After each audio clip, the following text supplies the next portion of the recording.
একটা প্লেসে different view নিতে চাইলে অবশ্যই চলে আসবেন এখানে। কোথাও পেয়ে যাবেন মিনি সুন্দরবন, কোথাও ঝাউবন, কোথাও লাল কাঁকড়া, কোথাও বা শান্ত স্নিগ্ধ সমুদ্রের ঢেউ।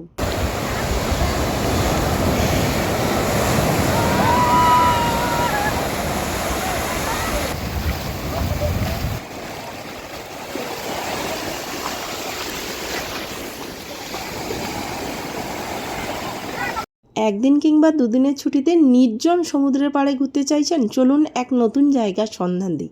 আমরা 4:20 বিশ্ব বাংলা থেকে গাড়ি ধরে সোজা চলে এলাম শিয়ালদায়। শিয়ালদায় তখনও ফলের মার্কেট বিশাল জমজমিয়ে চলছে। শিয়ালদা থেকে 5:20 নামখানা লোকাল ধরে নিলাম, সোজা চলে যাব নামখানা।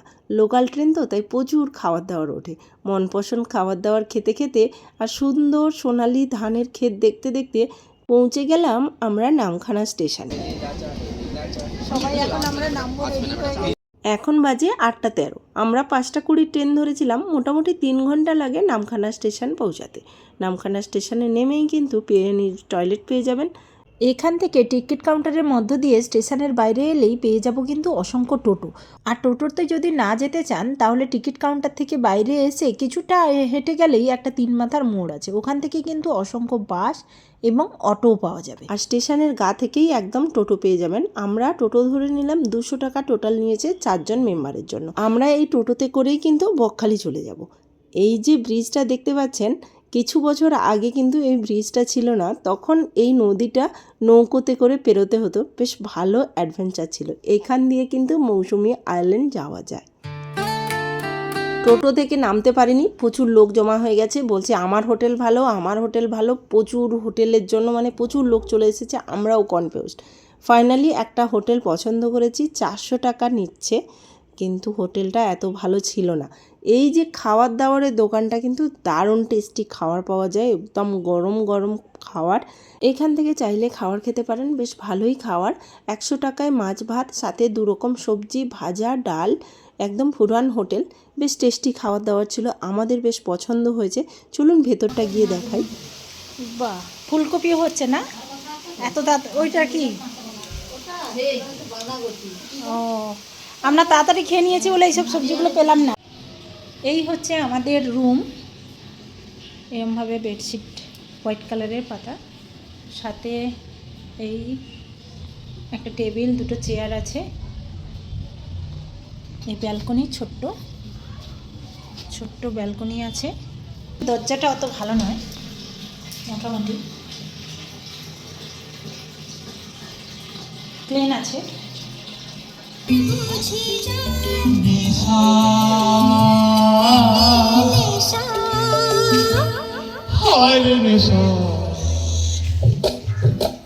মন তো জানি না, বিভিন্ন রকম শুটকি মাছ পাওয়া যাচ্ছে এখানে।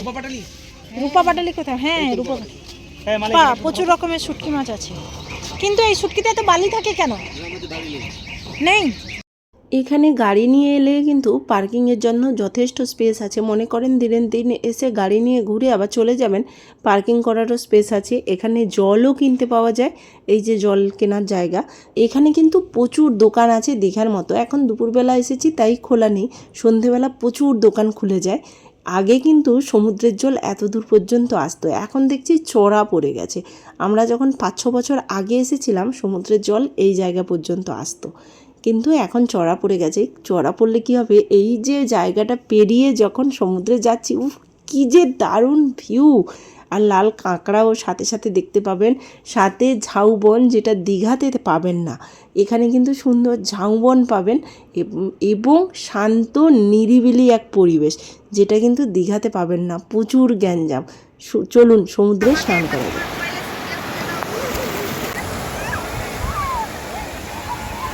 কি অবস্থা, মিশুকের অবস্থা দেখো। এ বালি মিশুক,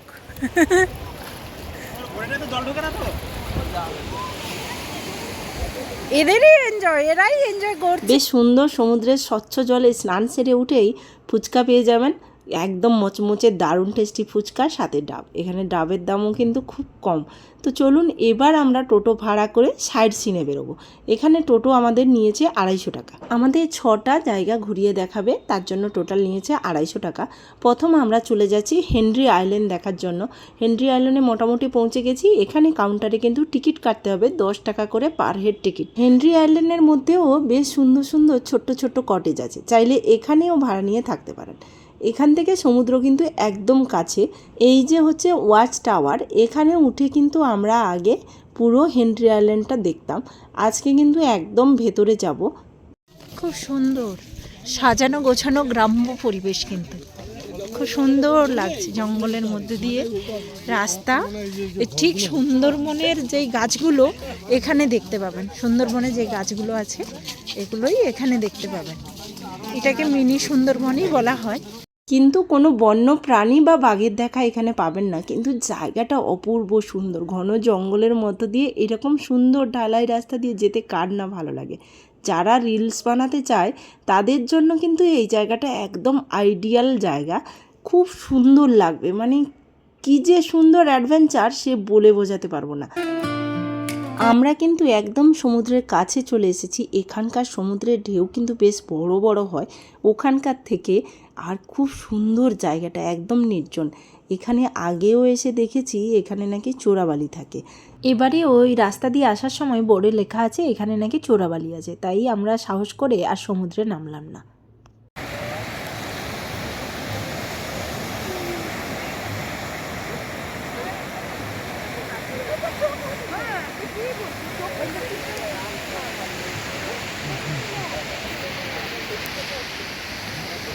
এক ঘন্টার উপরে আমরা হেনরি আইল্যান্ডে দাঁড়িয়ে আছি। বেশ সুন্দর জায়গা, কিন্তু বেশিক্ষণ থাকলে আমরা যে কার্গিল বিচে গিয়ে সূর্যাস্তটা দেখব সেটা মনে হয় আর হবে না, কারণ এখানেই অলরেডি সূর্যমামা টাটা করে দিয়েছে। দেখুন সূর্য ডুবছে, কি সুন্দর লাগছে সবুজ জায়গা দিয়ে। উফ, দারুণ লাগছে। হেনরি আইল্যান্ড থেকে বেরিয়ে এখন যাচ্ছি বেনফিস মৎস্য বন্দরে, যেখানে মাছ পাওয়া যায়। গিয়ে দেখা যাক কী কী মাছ পাওয়া যায়।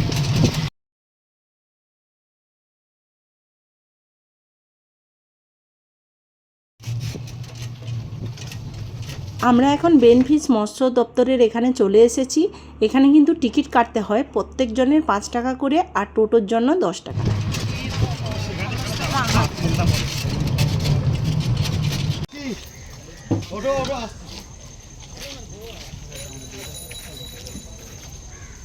সামনেই দেখছিলাম ক্যারেটে করে অনেক মাছ এসেছে, টাটকা টাটকা মাছ। যেহেতু আমরা টোটো ভাড়া করে এসেছি, সব জায়গায় তো টোটো দাঁড়াবে না, তাই ওখানে আর দাঁড়াতে পারলাম না, আপনাদেরকে দেখাতে পারলাম না।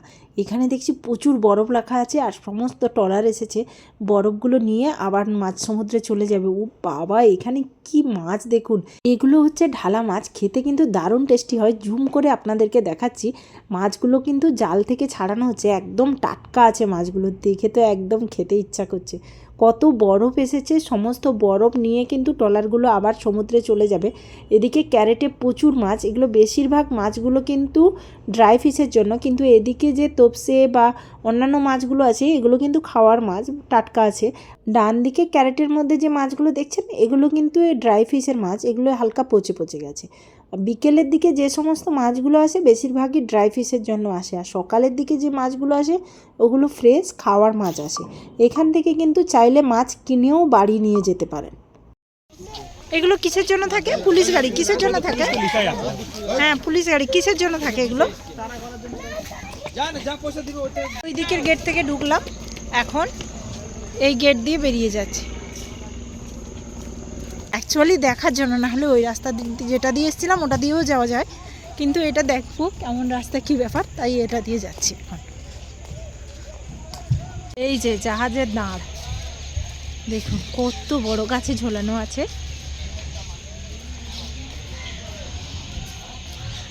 বেনফিস মৎস্য দপ্তরের এখানে আমাদের টোটো দাঁড়িয়েছিল। এখান থেকে সোজা আমরা বেরিয়ে গেলাম কার্গিল বিচ। বেশি সময় লাগে না এখান থেকে যেতে, কিন্তু আমরা যখন পৌঁছেছি পুরো সন্ধ্যা হয়ে গেছে, তাই তেমন কিছু দেখতেই পেলাম না। এখানকার সূর্যাস্তটা দেখতে দারুণ সুন্দর লাগে। এখন বাজে 5টা 6। ওই সূর্যাস্ত দেখতে হলে এখন শীতকালে 4:30 নাগাদ চলে আসতে হবে, কিন্তু এখনও একটা দারুণ ভিউ আছে, আপনাদেরকে দেখাচ্ছি।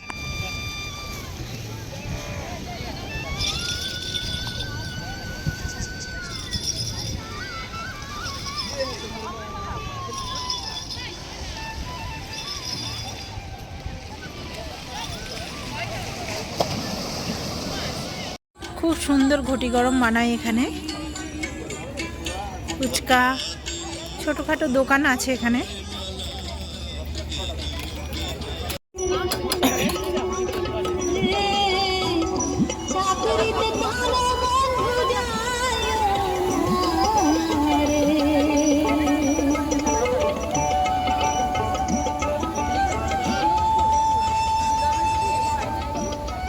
এই কার্গিল বিচ থেকে কিন্তু সকালের দিকে ট্রলার ছাড়ে। এই সামনের দিকে এগিয়ে গেলেই কিন্তু জম্মু দ্বীপ আছে, সমুদ্রের মাঝখানে একটা ছোট্ট দ্বীপ, যেটা কিন্তু দেখতে দারুণ সুন্দর লাগে। আর ডান দিকে আছে মৌসুমী আইল্যান্ড, এখান থেকেও চাইলে কিন্তু মৌসুমী আইল্যান্ডে যেতে পারেন। সত্যি বকখালির সমস্ত জায়গার সমুদ্র, কিন্তু ডিফারেন্ট জায়গায় ডিফারেন্ট ভিউ।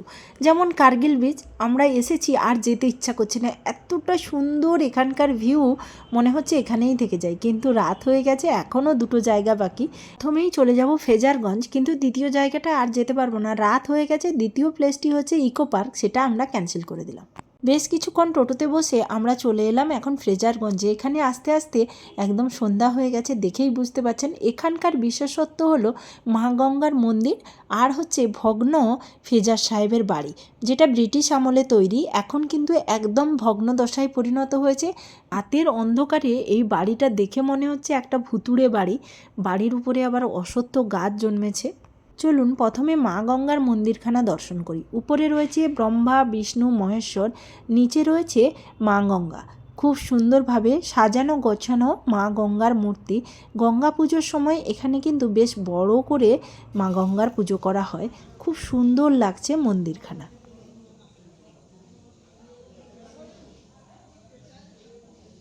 ফেজার সাহেবের এই ভগ্ন বাড়িটার পাশ দিয়ে একটা ঢালাই রাস্তা ধরে 1 মিনিট হেঁটে গেলেই সমুদ্রের পাড়। এখানে কিন্তু দীঘার মতো লাইটিং টাইটিং নেই বলে এই জায়গাটা পুরো ঘুটঘুটে অন্ধকার। পাড়টা কিন্তু খুব সুন্দরভাবে বাঁধানো, এখানে লাইটিং থাকলে কিন্তু জায়গাটা খুব সুন্দর লাগতো। দিনের বেলা এলে না এই জায়গাটা থেকে যেতে ইচ্ছা করবে না। কত সুন্দর শুটকি মাছ সমুদ্রের পাড়ে শোকানো হচ্ছে। এখান থেকে একটু এগিয়ে গেলেই কিন্তু শুটকি ফ্যাক্টরি, এখান থেকে কিন্তু চাইলে শুটকি মাছও নিয়ে যেতে পারেন, মানে ফ্যাক্টরি থেকে। এই যে শুকানো হচ্ছে এখান থেকে নিতে পারবেন না। প্রচুর শুটকি মাছ এই সমুদ্রের পাড়ে শুকানো হচ্ছে বলেই মনে হয় বালি। তো ওখান থেকে আমরা ডাইরেক্ট এবার বকখালি সি বিচে চলে এলাম। বকখালি সি বিচের এখানেও কিন্তু খুব সুন্দর একটা মন্দির আছে, এখন পুজো হচ্ছে। আর এখানে প্রচুর জমজমাট, একদম দোকানপাটি খুলে গেছে। বাচ্চাদেরকে নিয়ে এলে এরকম সুন্দর ছোট্ট খেলনা গাড়িগুলোতে বসিয়ে বাচ্চাদেরকে একটু ঘুরিয়ে নিতে পারেন সমুদ্রের পাড়ে। 3 রাউন্ড দেবে, তার জন্য 100 টাকা নেবে। ওরা কিন্তু এরকম ফাঁকা সমুদ্রের পাড়ে গাড়ি চড়তে পেলে দারুণ খুশি হয়ে যাবে।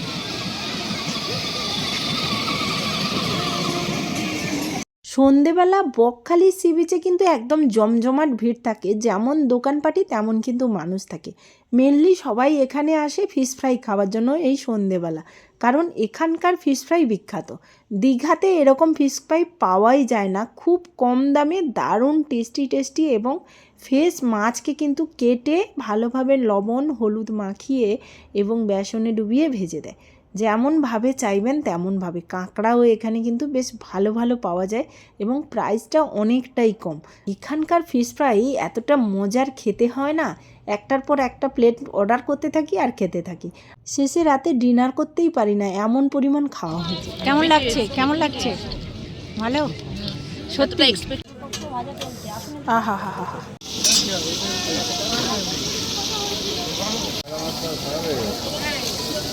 আমরা বড়রা কেউ রাতে ডিনার করিনি, কিন্তু ছোটরা এখানে রাতে ডিনার করেছিল। কিন্তু এখানের খাবার দাবার ভালো ছিল না, সকালের খাবার গরম করে দিয়ে দিয়েছিল। আমরা যে হোটেলে স্টে করেছিলাম ওর নাম ছিল মেঘালয়, সমুদ্রের কাছাকাছি ছিল, কিন্তু অতটা ভালোও ছিল না। সুপ্রভাত বন্ধুরা, পরের দিন সকাল 2 বান্ধবী আমরা এখন বেরিয়ে পড়েছি সমুদ্রে সূর্যোদয় দেখার জন্য। জানি না আদৌ সূর্যোদয় দেখতে পাবো কিনা, কারণ আজকে মেঘাচ্ছন্ন ওয়েদার, তাই আমরা 2-4 জন মানুষ ছাড়া খুব কম জনই বেরিয়েছে সূর্যোদয় দেখার জন্য। সূর্য মামা টাটা, দেখুন সূর্য মামার অবস্থা। ফাইনালি সূর্যটা উঠেছে, কিন্তু সমুদ্র থেকে কিছুটা দূরে গিয়ে উঠেছে। যেহেতু মেঘাচ্ছন্ন ওয়েদার ছিল, সেই কারণে সূর্য তো অনেক আগে উঠে গেছে, সূর্যকে দেখতে পাচ্ছিলাম না। তাই এতক্ষণ পরে ফাইনালি সূর্য মামার দেখা পেলাম। কিন্তু এখানকার পরিবেশটা না জাস্ট অসাধারণ। সবাই এই সকালবেলা কি সুন্দর সুন্দর রিলস বানাচ্ছে।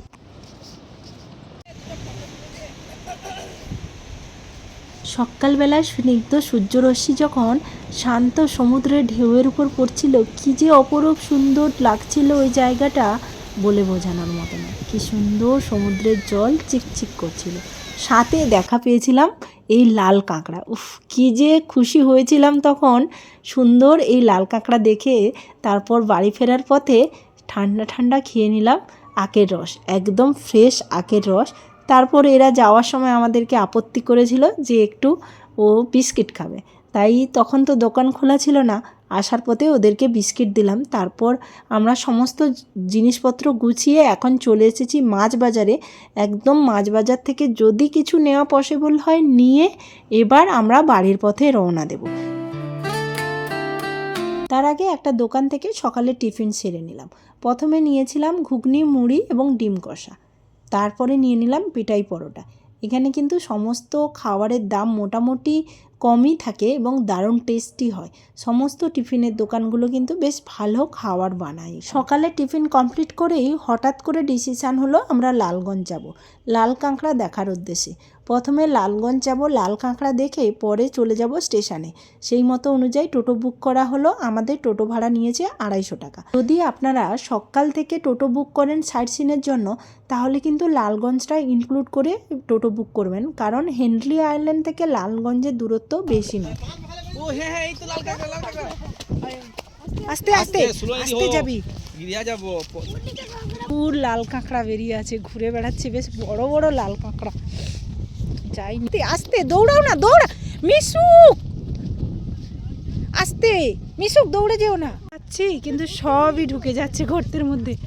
প্রচুর কাঁকড়া, ভর্তি কাঁকড়া, কিন্তু সব ঢুকে যাচ্ছে গর্তে। এই লালগঞ্জে এলে দেখা পেয়ে যাবেন অসংখ্য লাল কাঁকড়া। সাথে হচ্ছে ঝাউবন, যেটা দীঘায় আগে ছিল, এখন তো কেটে দিয়েছে। সাথে কিছুটা দূরে আছে বাঘের চর, যদিও ওখানে যেতে দেয় না। সাথে সামনে এগিয়ে গেলে পেয়ে যাবেন হচ্ছে শুটকি মাছের ফ্যাক্টরি। আর এখানে কিন্তু প্রচুর জাল পাতা আছে, যখন সমুদ্রের জল বাড়ে ওই জালে কিন্তু মাছ আটকে থাকে। আমরা কিন্তু একটা লাল কাঁকড়াকে দিকভ্রষ্ট করতে পেরেছি এবং ওকে ধরেছি, তারপরে ছেড়ে দিয়েছি। ও কি সুন্দর দৌড়াচ্ছে দেখো। যাবে না, আজকে সকালেও দেখলাম ভয় পেয়ে যায়। এ ধরলে কামড়াচ্ছে না তো? না না, এই তো চলছে। চলো হয়ে গেছে। একবার দাঁড়িয়ে যা, একটা ছবি চলছে দেখেছো কি সুন্দর চলছে, কি সুন্দর চলছে দেখেছো। এই যে সামনে সি বিচ, প্রচুর লাল কাঁকড়া। সাথে হচ্ছে এই যে কি গাছ এটা বুঝতে পারছি না, কলমি শাকের মতো ফুলগুলো, বাট কি ফুল বুঝতে পারছি না। আর সাথে ঝাউবন, খুব সুন্দর লাগছে জায়গাটা, অপূর্ব সুন্দর, দারুণ সুন্দর লাগছে। যারা মনে করে বকখালি বোরিং জায়গা, কোনো ঢেউ নেই, তারা এই ভিডিওটা দেখার পর আশা করি আর বোরিং ফিল হবে না, বারবার বকখালি আসতে তাদের ইচ্ছা করবে।